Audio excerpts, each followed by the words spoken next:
So between this video right here and this video right here, do you notice a difference?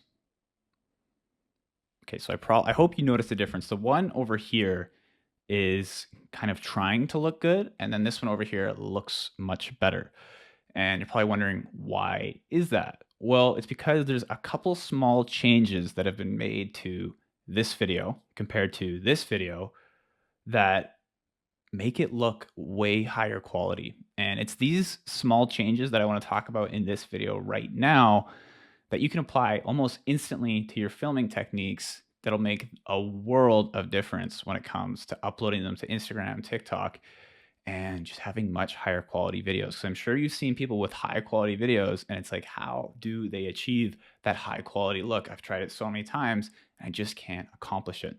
So let's talk about it. I'm gonna go over two things in this video and maybe a bonus at the end, but number one on this list is the way that you film when it comes to your exposure. Okay. And this is a very small thing. But what I find is a lot of people will film with a regular exposure setting and then they'll try and make it dark. So if you go to my Instagram, for example, I like to film in dark, moody aesthetics. And I know that not everyone does that, but I'm just gonna use that as an example for this trick here. People will try and film in regular lighting and exposure, and then they'll try and add a dark filter to it. Instead, what you should be doing is filming at a dark exposure and then making it a little bit dark when you add your filter. Not adding this fat filter to it that just completely obliterates the high exposure that you used originally. You should, in contrast, be editing a video that's already kind of dark. When you do this first method that's very high exposure and then add a filter to it, it just ruins the quality. It doesn't look as good, whereas if you filmed it dark. So the way to achieve this is to go into your iPhone, and what I see people doing as an example is they'll take the video, and right now my settings are actually set to film darker. They'll take it at a regular exposure rate, which is like this right here, which you can see, okay? Instead, what you should be doing, instead of like filming like this, filming the video, and then, adding a dark filter to it, drop that exposure down to say minus 0.7 or minus 1, and then film it. And now it's slightly darker, and you're not trying to force the highlights to be darker when you're editing it in post and adding a filter to it. And I'll also give you a tip. If you want that exposure to stay the same every time you open the app, because if I open the app again, it's not going to stay at -1. It's going to go back to 0. All you have to do is go into settings, go to your camera, and then you'll see this little area here called preserve settings. Go into there, and then you'll see exposure adjustment. Turn that on. You can see right here I have it turned on. Turn that settings on, and then every time that I close my camera app or I open my camera app, like close it and then open it again, the exposure will be at -1 or minus 0.7. And I'm not sure if I mentioned it, but if you go into the app, all you have to do is swipe up from the bottom and you'll see there's a bunch of options that come up. Click on this plus minus thing, and it's going to open up this bar where you can adjust the exposure, right? So I usually take my photos at minus 0.7, and same with my videos, usually 0.7, negative 0.7. And then if I close the app and I open it again, it'll still be at negative 0.7 when I go to film again. So it's easier to access every single time that I film, okay? So the grand takeaway here is film darker if you're gonna add a dark filter to it. If you're gonna do a light filter, do the opposite of what I just said. If you're someone who wants to film something that's like bright, happy, all that stuff, do exact opposite of what I said. So set your exposure high and make sure you set your preserve settings so that it always goes back to high. If you're someone who has a theme that's just brighter and more colorful, then you can do the opposite of what I just said. So small change number 2 on this list is really simple, but not a lot of people do it. They just overlook it. And I used to do the same thing. I used to never know about this. And I could be wrong, but I feel like 99% of the time that you don't do this, your videos will just upload in not very good quality. Okay, and it kind of makes sense. It's a theory that I have. It's not proven by anything, but I can show you versions of when I upload a video to Instagram and don't do this versus a video where I do this, and the quality of the one that I do this small change to usually is way better. Okay, so what is it?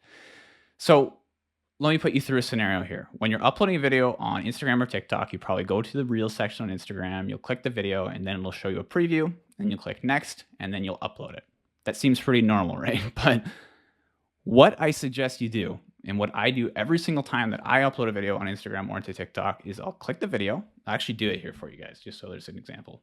Okay, so if I go to Instagram and I open up the Instagram app, obviously, and then I click post down here, and then I choose my video that I want to upload to Instagram, which could be, I'll go to a recent one that I just edited, maybe this one right here. Turn it down.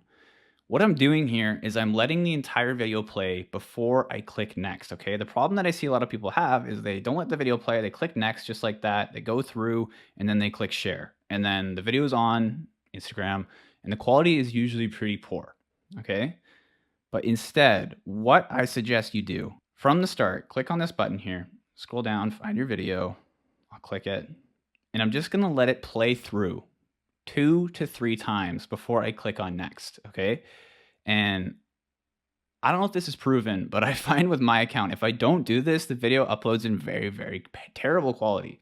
But if I do let it play through 2 or 3 times and kind of let it process and upload and kind of just properly upload to Instagram, I don't know what to call it, but properly process, I guess I should say, then I find that when I go to upload it, it's in much higher quality because you've given Instagram time to kind of process the video and upload it to its full extent instead of just rushing through it to the posting page. So now it's played about 3 times.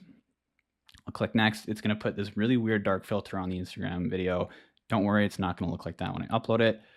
I'll write my caption, and I'll also make sure that in the advanced settings, we have upload at highest quality. Everyone knows that trick at this point, but just make sure that is turned on at the bottom there, this little toggle, and then you can go ahead and post it. And what I've found is that that allows for a much, much higher quality video to be uploaded to Instagram rather than just rushing through the entire posting process. Let it process and then click next. Let it play like 2 or 3 times. And trust me, it'll look way higher quality if you just let that video play 2 or 3 times instead of rushing through the entire thing.